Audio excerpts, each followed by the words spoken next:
Industri pariwisata nasional kembali merosot. Pelaku usaha taman rekreasi mengaku kehilangan segmen wisatawan kelas menengah akibat melemahnya ekonomi. Dalam rapat kerja nasional di Semarang, Perhimpunan Usaha Taman Rekreasi Indonesia, Putri, meminta pemerintah pusat terlibat lebih agresif mendorong pemulihan sektor wisata. Bu, sampai 2025 ini dari Putri sendiri melihat tantangan dari penyelenggaraan kemudian pengelolaan taman rekreasi di Indonesia itu seperti apa sih? Mangga Ibu Bandung silahkan menjawab. Ibu aja. Oh ya, tantangannya wow. Mungkin tadi bisa disinggung soal teks yang masih beragam. Ya, satu kan begini.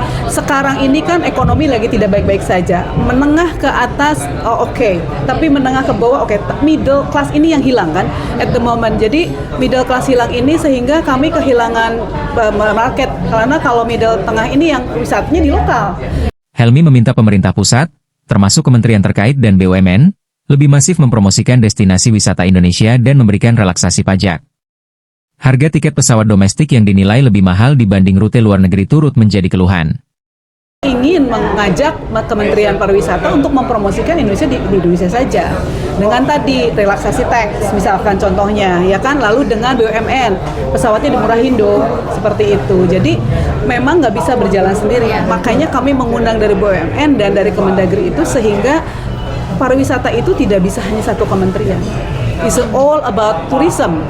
Jadi harus ada kolaborasi antara lintas kementerian. Helmi menyebut, tahun 2025 justru menjadi periode paling berat setelah pandemi.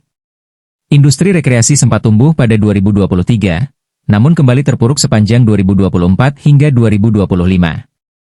Penyebabnya, melemahnya ekonomi global, kebijakan politik, dan turunnya daya beli masyarakat. Kelesuan wisata juga terjadi di Jawa Tengah. Ketua DPD Putri Jateng, Tita Listiorini, menyebut kunjungan wisatawan turun hingga 30%. Sebagian besar wisatawan kelas menengah kini mengalihkan pengeluaran mereka untuk kebutuhan pokok. Semuanya sama, karena daya beli juga sama se-Indonesia, cuaca, kemudian kebijakan politik dan lain-lain. Seperti tadi dikatakan bahwa rata-rata daya tarik wisata kita middle ya, kelas menengah ya. Otomatis daya belinya kan juga berkurang karena kan mengutamakan hal-hal yang premier dulu gitu. Saya kira sama, penurunan sampai dengan kira-kira 30%.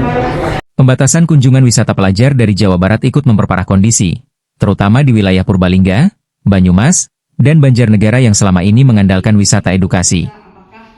Wamen Pariwisata, Niluh Heni Kermawati, meminta Putri memperluas pembentukan DPD hingga 38 provinsi sebagai mitra strategis pemerintah dalam menyusun kebijakan pariwisata. Sementara itu, Wamendagri Bima Arya menegaskan sektor pariwisata merupakan sumber penting pendapatan asli daerah. Ia meminta Putri dan pemerintah daerah membangun sinergi untuk memperkuat ekosistem wisata, bukan sekadar membangun destinasi fisik. Itu harus didukung oleh daerah. Sumber yang sangat strategis untuk pertumbuhan ekonomi dan peningkatan PAD adalah pariwisata. Hampir semua daerah di Indonesia punya potensi itu. Ya, termasuk di dalamnya adalah taman-taman rekreasi. Nah, karena itu penting untuk kita bergerak didasarkan oleh Undang-Undang Pariwisata untuk menguatkan ekosistem di semua lini. Jadi sinergi antara Putri dan pemerintah pusat. Putri berharap pemerintah pusat dan daerah bergerak bersama memulihkan industri taman rekreasi yang kini berada dalam tekanan berat. Dari Semarang, Rahdian Trijoko Pamungkas, melaporkan.